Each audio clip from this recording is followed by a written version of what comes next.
അമ്മേ, ഇന്ന് കർക്കിടക 18 നമ്മൾ എന്താണ് വീട്ടിലുണ്ടാക്കുന്നത്? ഒന്ന് എല്ലാവർക്കും പറഞ്ഞു കൊടുക്കുവോ? മോളെ, ഇന്ന് കർക്കിടകം 18 എന്ന് പറഞ്ഞാൽ കർണാടകത്തിൽ അതായത് കൊടകിൽ വളരെ സ്പെഷ്യലായ ഒരു ദിവസമാണ്. നമുക്ക് ഇന്നൊരു പായസം ഉണ്ടാക്കാൻ മരുന്ന് ചെപ്പ് ഉപയോഗിച്ചേ. ആണോ? അതെങ്ങനെയാന്ന് അമ്മ ഒന്ന് പറഞ്ഞു തരുമോ? ഓക്കെ, അമ്മ പറഞ്ഞു തരാലോ. ഇത് നോക്കും മോളെ, അമ്മ തോട്ടത്തിൽ പോയിട്ട് നമ്മുടെ വേലിന്റെ അവിടുന്ന് കരിങ്കുറിഞ്ഞി, അതായത് ഇവിടെ മരുന്ന് ചെപ്പെന്ന് പറയും, ഇത് കരിങ്കുറിഞ്ഞി, ഇതിനെ ഒടിച്ചുകൊണ്ട് വന്നു ഇതാണ്. അത് കഴിഞ്ഞിട്ട് അമ്മ അതിനെ വേവിച്ചിട്ട് നീ കാണാതെ ഞാൻ ഇതിനകത്ത് ഒരു കുക്കറിൽ വിസിലിട്ടിട്ട് ചാറെടുത്ത് വെച്ചിട്ടുണ്ട്. കണ്ടോ, ഇതൊരു നീല കളറായിട്ടുണ്ട്. പിന്നെ അമ്മ വെല്ലം ഉരുക്കി വെച്ചിട്ടുണ്ട്.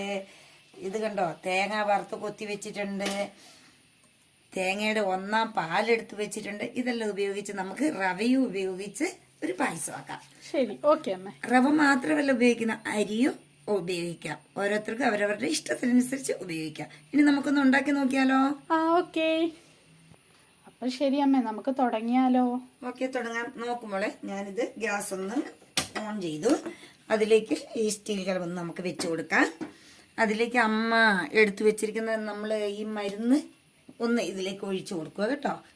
ഇങ്ങനെ എന്താ നല്ല കളറുണ്ട്. നമുക്ക് ആവശ്യത്തിനനുസരിച്ച് ചേർത്ത് കൊടുക്കാം. അമ്മ ഇത്ര ഒഴിച്ചിട്ടുണ്ട്. അതിലേക്ക് അമ്മ എടുത്തു വെച്ചിരിക്കുന്ന 2 പാല് ഇതിലേക്ക് ഒന്ന് ഒഴിച്ചു കൊടുക്കുന്നു. ഇത് നല്ലോണം ഒന്ന് തിളച്ച് വരണം. തിളച്ച് വന്നതിന് ശേഷമാണ് കേട്ടോ റവ ഇടുന്നത്. ഇതൊന്ന് തിളച്ച് വരട്ടെ. ശരി അമ്മ. നോക്കുമ്പോൾ ഇത് നല്ലവണ്ണം ഒന്ന് തിളച്ച് വന്നിട്ടുണ്ട്. അമ്മ ഇതിലേക്ക് 1 കപ്പ് റവ എടുത്ത് വെച്ചിരിക്കുന്നത്. ഈ 1 കപ്പ് റവേനെ നമുക്ക് മെല്ലെ ഇട്ട് കൊടുത്തിട്ട് ഒന്നിങ്ങനെ ഇളക്കിക്കൊണ്ടിരിക്കണം കേട്ടോ. ഇതിങ്ങനെ കട്ട പിടിക്കാതിരിക്കാനാണ്.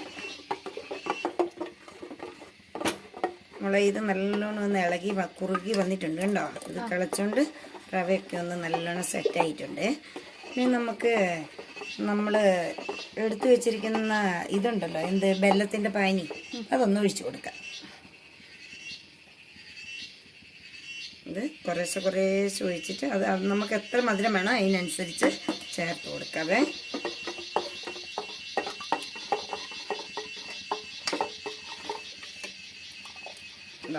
ഗട്ടിയായിക്കൊണ്ട് വരുന്നുണ്ട്. ഇത് നല്ലോണം ഒന്ന് തിളച്ച് വന്ന് കുറുകി വരുന്നുണ്ട്. അതിലേക്ക് നമുക്ക് വറുത്ത് വെച്ചിരിക്കുന്ന തേങ്ങാക്കൊത്തൊന്ന് ഇട്ട് കൊടുത്തിട്ട് നല്ലോണം ഒന്ന് ഇളക്കാം. അമ്മ ഇത് പശു നെയ്യിൽ വറുത്തതാണ് കേട്ടോ. ആ നെയ്യും അടക്കമാണ് ഇതിലേക്ക് അമ്മ ഇരിക്കുന്നത്. ഇതിലേക്ക് എടുത്തു വെച്ചിരിക്കുന്ന 1 പാലിനെ നമുക്കൊന്ന് ചേർത്ത് കൊടുക്കാം. നല്ലോണം ഒന്ന് കുറുകി വരട്ടെ. ഇതിനെ തളികപ്പുട്ട് രൂപത്തിലും ആക്കാം, നമുക്ക് പായസം പോലെ ഉപയോഗിക്കാം. ഇത് രണ്ടും ആക്കാം നമുക്ക് കുറച്ച് കേട്ടോ. ഇതാ നല്ല പരുവത്തിലായിട്ടുണ്ട്. ഇനി നമുക്കിതിനെ ഒരു പ്ലേറ്റിലേക്ക് ഒഴിച്ചിട്ട് തണിയാൻ വെക്കാം.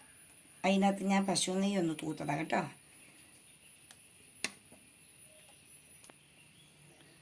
ഇതാ പ്ലേറ്റിൽ ഇങ്ങനെ ഒഴിച്ചു വെച്ചിട്ടുണ്ട്. ഇത് നല്ല തളികപ്പുട്ടിൻ്റെ രൂപത്തിലായി വരും. നമുക്കിതിനെ ഒന്ന് തണിയാൻ വെക്കാം, അതിനുശേഷം യൂസാക്കാം. ഞാനിവിടെ 3-4 പ്ലേറ്റുകളിൽ ഒഴിച്ചു വെച്ചിട്ടുണ്ട് കേട്ടോ. ഇത് 4 പ്ലേറ്റിലായിട്ടായിരുന്നു വെച്ചിരിക്കുന്നത്. ഇതിനെ നമുക്കൊന്ന് തണിയാൻ വെക്കാം. മോളെ, ഇത് തണുത്ത് സെറ്റായി വന്നിട്ടുണ്ട്. അമ്മ ഇത് ഇങ്ങനെ മുറിച്ചിട്ടുണ്ട്. മോള് നോക്കിക്കേ, ഇത് നല്ല ഉണ്ടോന്ന്, നല്ല ടേസ്റ്റ് ഉണ്ടോ എന്താണെന്ന് എൻ്റെ മോള് നോക്കിക്കേ.